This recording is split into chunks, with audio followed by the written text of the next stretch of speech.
As a small business owner, have you ever felt overwhelmed by the pressure of choosing the right hire or leading a team? Or have you ever found yourself tolerating a bad hire because you fear trying and failing again as you repeat the hiring process? If so, you're not alone, and you are in the right place. Welcome to the Growing Your Team podcast.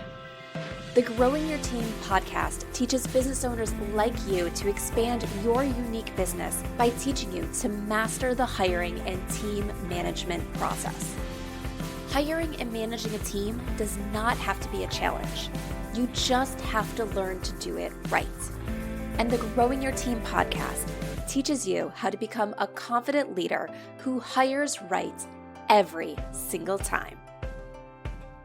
Now, let's jump into the show where each episode you will learn tips on how to identify what type of help you need on your team, how to source amazing candidates, how to conduct interviews that lead you to your ideal team member, how to onboard successfully, and how to lead every person in your business so you have a team of rock stars who you are happy to pay every single paycheck. So let's jump in and teach you how to hire like a pro. Hello, Jamie Van Cuyk here, and welcome back to the Growing Your Team podcast. Today, this is a really exciting week. This week, the Growing Your Team podcast turns 3 years old. It is so hard to believe that when I started this podcast in 2020, that it would really go 3 years and beyond. It was something that I wanted to start, was excited to start, but I never knew what was going to become of it. There have been so many guests on this podcast. I look back and I was just like, wow, they wanted to be on my show. We've covered so many great topics, a lot of topics that we've covered more than once because they are so important. And I'm so excited that we're crossing this 3-year mark, and I cannot wait to continue sharing more information with you as we move forward, as we move into year 4, 5, and beyond. One thing that you might notice as we move into this year 3, I might be changing up the format a little bit with the frequency of when we bring in guests. I love all my guests. I would continue talking to guests all the time and keep the format that we've had, but I travel a lot, so sometimes throughout the year, it's hard to schedule the guest episode interviews that are needed. So you might find times throughout the year that we don't go in the every other episode format, and that's a change that I'm making in year 3 to make it easier on myself and my team. That when there's a hard time and we can't get that interview recorded because of scheduling conflicts, that we have a little bit of flexibility. Because one of the things I learned is flexibility is important to have in business. We're going to continue to put out weekly episodes. We're going to make sure we have great content, but we just might not stick on that every other week schedule. So I think for right now, we're going to look at every 3rd episode is going to be a guest episode. There might be times where we jump it back to every other when I have a bunch of those episodes recorded and I just want to get them out for you to hear because, there's so much goodness with all our guests. But then there might be times where you'll have a few episodes with just me in a row because it's what's easiest for my team to edit based on everything else that's going on, and also what it's easiest for us to record based on travel schedules and everything else going on. All right. So that's kind of it for the announcements today. So let's jump into today's episode. This is a topic that I feel is super important and one that we don't talk enough about in small businesses. I know I've talked about it a few times on this podcast, so you're going to hear it again because once again, it's not talked about enough within small businesses. And that is giving employees raises. For the most part, with corporate companies, this is the time of year, January into February, where that discussion of annual raises comes into play. And as small businesses, because we don't have these big formal review processes, And I think there's pluses and minuses to not having those big formal review processes. We don't always go into the process of let's review everything and give employee raises. I know lots of businesses who go years in between giving their employees even cost of living raises. And this is something I really want to challenge. We need to get into the habit of giving our employees raises to show that we value them, to show that we care for them, so that way we keep our team members. To say we're a small business so we don't do annual cost of living raises doesn't do anything to keep your team members. So we're going to talk a little bit about just standard cost of living raises today, and we're also going to talk about raises based on performance. So not necessarily raises based on promotion, but raises based on performance within a role. So first, let's talk about cost of living raises. These are a standard to say, okay, everyone across the company gets a 2% raise because we understand that with inflation, cost of living goes up. This is very common in a lot of corporate companies to give, and something people look forward to or expect in corporate companies every year. But like I said, in a lot of small businesses, we don't do that because we really scrutinize every penny that comes in and goes out. The problem with this is for your employees, their living expenses still go up. And if you don't give them the raise, it's almost like they're making less money continuing to work for you because now their money doesn't go as far. So you really need to look at why are you not giving your employees cost of living raises? And a lot of the times it comes down to the fact that, well, we just don't have the money in our budget. And I think that excuse only goes so far. Because everything else we pay in our business most likely goes up every year. Think about it. Think of the products that you really like. If you're whether that is software, whether that is hardware you're going out buying, tools you're going out and buying, if you're a product-based business, materials, things like that. Some of those things go up every year. Sometimes our rent can go up every year. Our utilities bills can go up every year. And as a business owner, we say, okay, I'm going to do that. I'm just going to pay it because I have no choice. Maybe you'll shop around a little bit to see if you can find something comparable at a lower price. But for a lot of the things, we pay those increases because it's simply the cost of doing business. However, when we look at our employees and giving them a raise, we're like, oh, no, we can't do that. We don't have the money. But if someone just said, maybe it's a vendor, maybe it's a contractor you're working with that says, hey, here are my new prices, you might not love it, but you go ahead and pay it. And we need to give our employees that same respect. We need to say, we value you, we respect you, we see that things are going up and we need to keep you. So just like your rent might go up every year, and sometimes you plan for that rent to go up every year, you should plan for your wages to go up every year. So if you're not considering giving your employees a cost of living raise this year, I highly ask you to reconsider. So let's switch subjects and talk about raises based on performance. This is where we're going to talk about two sides here. The first one, as a business owner, I ask you to recognize when your team members are going above and beyond in their job. And if you think back to the episode we had on quiet quitting and things like that, we talk about expectations and how really your employees only have to meet that expectation to be doing a good job. A team member that goes and quiet quits and says, I'm not going above and beyond, I'm just doing my job, is doing the job that they were hired for. It's doing the job that they're paid to do. But then you do have employees that go above and beyond. You have employees that say, I'm not going to just hit the mark, I'm going to exceed it. And as a business owner, you need to recognize what those team members are doing for your business and reward them for it. Whether it is in a raise or in a bonus, say thank you. Recognize that they are a top performer. They're not just doing what is needed in that role, that they're doing more. Because what happens if you don't recognize your employees for doing more? And this also ties back to what happens if you don't give your employees cost of living raises.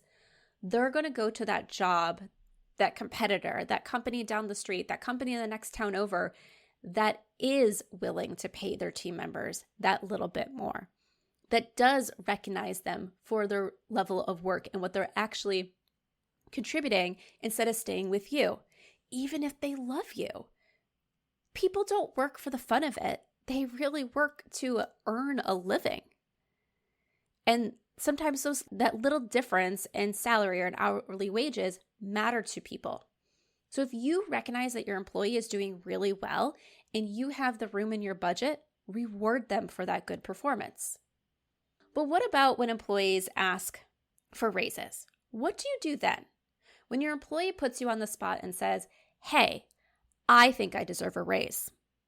Now, I'm going to tell you the way I approach this. Lucky for me, I developed this method when I was working for corporate where the decision wasn't in my hands. So I would have to tell them, like, I'm not the final decision maker here, so we need to prepare our case. But this works really well, I find, in small businesses too, when employees ask for raises, because essentially it's the same. When an employee asks for a raise, outside of when they're being promoted or things like that, when their responsibilities are staying the same, I always say you have to have that employee state their case of why they deserve a raise. And so typically I would have my employees write up a little snippet of why they deserve a raise. And there were times in the past, especially when I was working in corporate, that I'd have to send it back to them and say, nope, this isn't going to work. Make these changes. Or remove this. It needs to focus on this instead, and help them prepare their case so it could go in front of senior leadership and then HR. But even though I wasn't the decision maker and I would say we needed to state our case for senior leadership and for HR, I was still a step in that process. And I wasn't going to pass on information from my team member if I didn't think that team member was deserving of a raise. So I felt these things were really important. Some of the things that I looked for here was, what are they doing that's beyond the job that they were hired for? How have they elevated the role? So if they're only meeting expectations, do they really deserve a raise? Or are they exceeding expectations? Have they done things this last year that are truly making an impact beyond what we envisioned when they were hired? If so, those are great things that they would include in their letter. A lot of times when I had to turn it back to them and say, no, sorry, I can't move this on. I can't approve this. I don't think you're deserving of moving to that next step about getting a raise, or within my own business that you're not getting a raise right now, is when they would bring in the personal. And I'd have to tell my team members that it's not the company's responsibility that you moved into a more expensive apartment. It's not the company's responsibility that you have these bills, that you deserve to be making more than the person next to you just because you have more bills to pay or higher bills to pay. And so I would tell my team members, you have to take the personal out of it. And that's what you tell your team members too. They have to take the personal out of it. Now, I will put one caveat to this. A lot of towns, a lot of cities, a lot of states saw massive increases in inflation this last year. Housing went up by a lot of food prices and everything have gone up a lot. So there are some things where that personal could come into that conversation this year or within this last year, that I would say normally is not the case. And that's that if you're truly paying an amount, that means a person cannot live in the city where you're employing people. So that's the difference there, to say, hey, the cheapest apartment is, let's say, $1,800 a month. The cheapest this, the cheapest that. And if you look at that and says, well, this employee realistically cannot afford to live here, then that's different than the employee deciding, well, instead of living in this apartment, that's a completely nice apartment in a safe part of town that has all the amenities that they would want, but instead they move to this one that's a third as much just because, hey, it has 3 pools instead of 2 pools. That's not something that you as an employer have to give them that raise to cover that. But if they're literally saying, I cannot afford to live here, then that's when you really need to evaluate and say, okay, yes, they're bringing personal stuff in, but that personal stuff deserves to be there. Because if an employee cannot afford to live in the area where you're trying to employ them, that's a problem. So anyway, when they ask for those raises, you want to make sure that you are giving them the opportunity to prove their case. Why are they deserving of a raise? Why or how are they impacting things different today than what you were hiring them to do? So for example, I once had an employee who asked for a raise because she learned her job. And I told her, I was like, okay, well, what we are paying you is not a training salary. This is the salary for a full-time, fully trained position. So you're already being paid to do the job. Yes, we paid you this while you were training too, but learning your job does not signify time for a raise. So she didn't get a raise at that point in time. The same employee about a year later came back, and I think it was around the time we were doing reviews, asked for a bigger raise than she was getting in her normal cost of living and everything else that went into that review raise. And she stated her case. And that time it was like, yeah, you're right. You deserve to be making more. You're now a more elevated person on our team, and that person got the raise that they asked for. So when employees ask for raises, you have to look at, do they deserve the raise? And instead of you sitting there on your side and doing the hard work and everything, have your team members state their own case. It also helps them because if they can't think of anything and then you come back and say, well, see, no, that you're not being the bad guy, that it really was that they're being paid appropriately for their job. So just think about that as you move forward into the season. Give your employees raises if you can to help deal with cost of living changes, and then really evaluate your team members to see if anyone deserves performance raises, because it's the best way to keep your team members, or I wouldn't say the best way. It's one of the ways to keep your team members motivated and on your team, because this is the saying goes, the best way to get a raise is to go get a new job. So if you want to keep your team members, you need to make sure that you're competing with those other offers that they could potentially get, and competing with them before they go out and get those other offers, not when all of a sudden they have that offer on the table and you're trying to counter that offer. Also, a lot of people will say, well, a company will refuse to pay me a certain amount. So they tell me no for a raise, but then they're going to pay a new team member coming in that amount because they realize that that's the going rate. And you don't want to get into that. You don't want to say no to your current team member when it comes to money, to then turn around and give a new team member who doesn't have the institutional knowledge, doesn't have all that knowledge you can only learn on the job. So really, they're not as equipped and advanced as the team member you're losing. All right. So I think that's it. Enough today about raises and pay.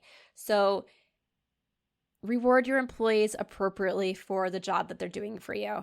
That is most important. Make sure your employees, especially if they're full-time employees, can afford to live in the place that you're expecting them to live so they can do the job that you're expecting to get done. Pay is important. It's why people work. So don't fall on this, but I'm a small business, so I can't give raises. Because if you can give a raise to the software company that just is sending you a higher invoice for their product, you can give a raise to your employees. Are you getting ready to hire and you wrote a job posting for your open position, but now you're left wondering, will it attract the right candidates? Hiring isn't as simple as telling people that you're hiring and having your perfect candidate show up ready to fill the role. Hiring just doesn't work that way, especially in the current market. The best candidates only apply to the positions that appear to be the right fit for them. If they don't find a connection between their job wants and your job posting, they'll skip over and go to the next opportunity. And in many cases, the reality is it's not the job isn't what they're looking for. It's that the job posting just didn't hit the mark. So is your job posting helping candidates see that your opening is right for them? Or is it turning candidates away for all the wrong reasons? Let's find out. I am currently offering Will Your Job Posting Attract the Right Candidates audit. Through this audit, I will review your job posting, and I will tell you what's working and what needs to change so you can attract your ideal candidates. So if you want your job posting reviewed by an expert before it goes live, or if you have a job posting that just is not hitting the mark in the current market, sign up for an audit.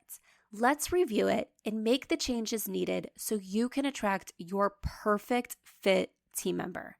Because remember, you can't hire a candidate who never applies for your job. And most candidates won't apply if they don't feel connected to the job posting. So let's make sure you have a job posting that will attract all the right candidates and help you make this hiring journey easier. Go to growingyourteam.com/audit and sign up for your audit today. Once again, that's growingyourteam.com/audit.